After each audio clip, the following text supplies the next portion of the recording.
Greetings from the National Endowment for the Arts.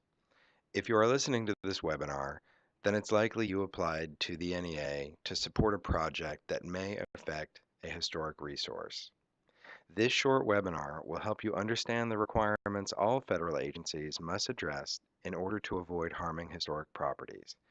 You will also learn about the NEA's review process and what may be expected of you to facilitate the NEA's review.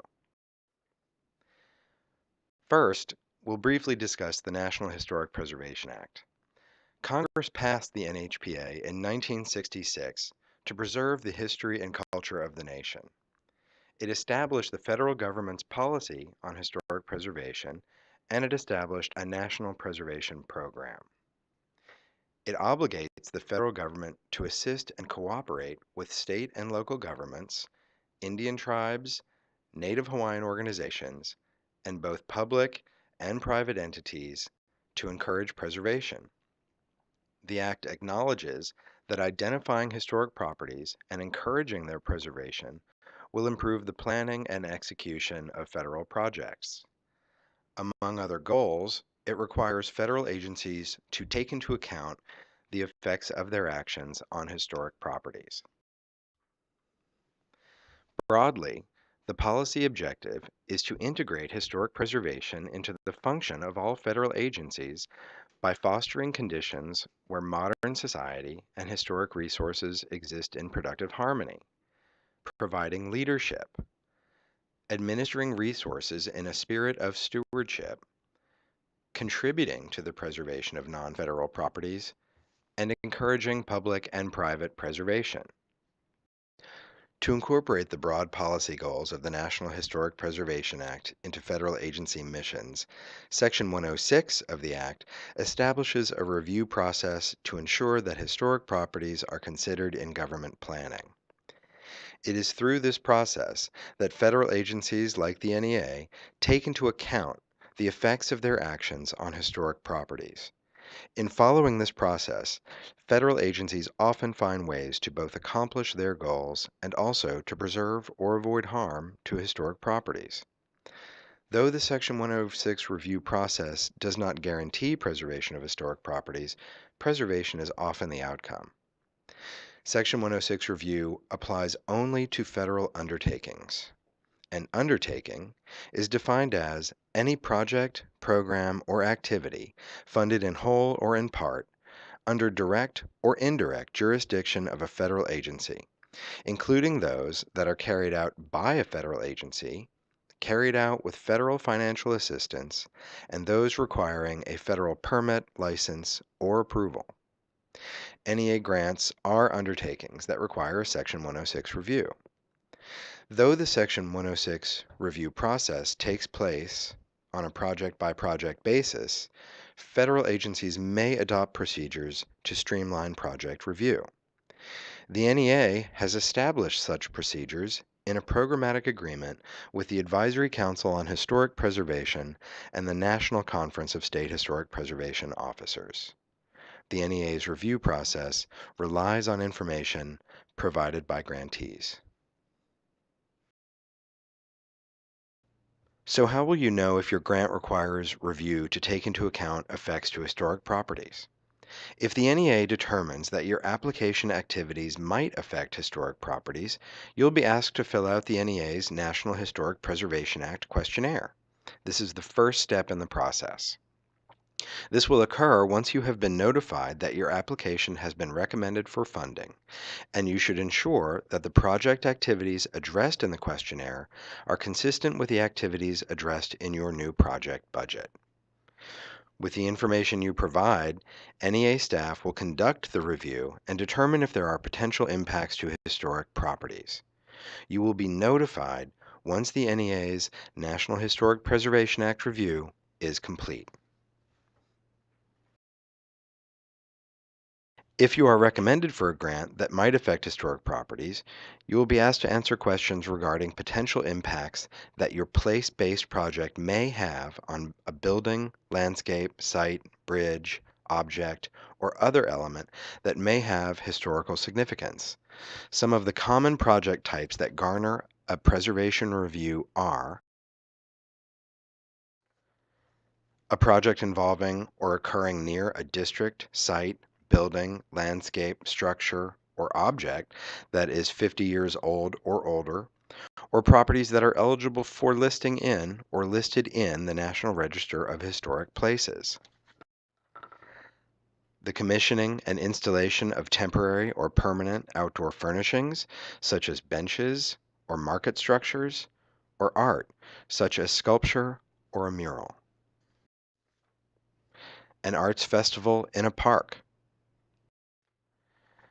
Design, planning, and services for projects that may involve a historic site, structure, or district. The NEA's review process results in one of four conclusions. Number one, the NEA confirms that there are no historic properties involved or likely effects. Number two, if there are historic properties, one of 10 approved exemptions is applied to the project, confirming that there are no potential adverse effects on historic properties or resources associated with your activities. 3. If none of the exemptions apply to your activities, the NEA requires that the recommended applicant initiate Section 106 review with project stakeholders and the State Historic Preservation Officer in order to confirm that there are no anticipated adverse effects on historic properties or resources. 4. If grant activities occur on tribal lands, the NEA is responsible for conducting Section 106 review for those activities. With the first scenario, if it's clear that no historic properties are involved or impacted by your project, then your grant moves forward after the NHPA questionnaire is reviewed. With the second scenario, a more detailed assessment is involved. The NEA's programmatic agreement allows a project to be exempted from further Section 106 review if the project meets certain criteria. We may need further information to determine if exemptions can be applied.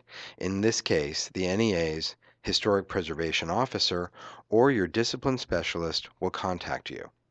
Some of the exemptions include festivals and public events of limited size and duration, along with related structures, as long as there are no permanent effects on a building or site 50 years old or older, ground disturbance is minimal, and the site can be returned to its original condition.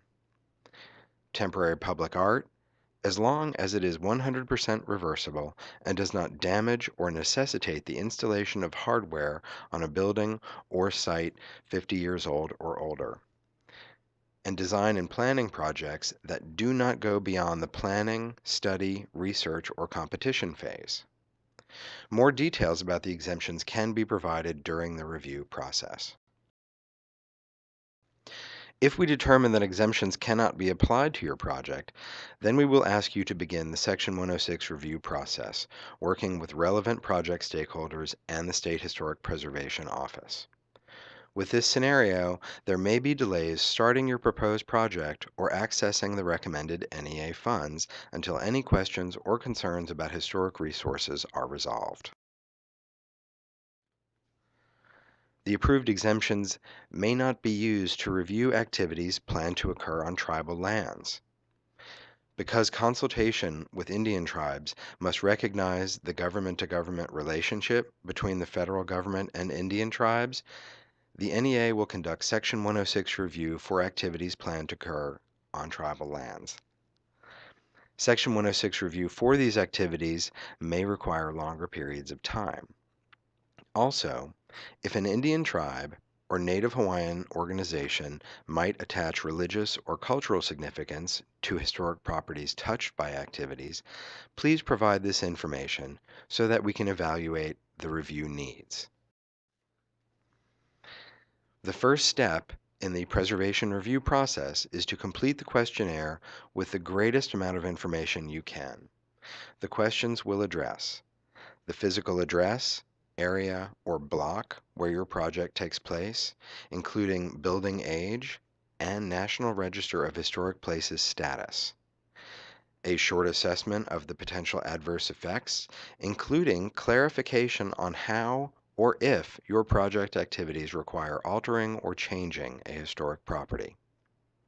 a description of the types of activities that will take place, proximity to potential historic resources, any prior correspondence with your state historic preservation office, and any connection to or impact on tribal or native Hawaiian sites. We hope this webinar has helped you better understand the National Historic Preservation Act and how it potentially impacts your grant from the National Endowment for the Arts. If you have further questions about the National Historic Preservation Act or the NEA's review process, please contact the NEA's Historic Preservation Officer at the email above, or contact your discipline specialist, who you can find on our website under Grants for Organizations. Thank you for listening.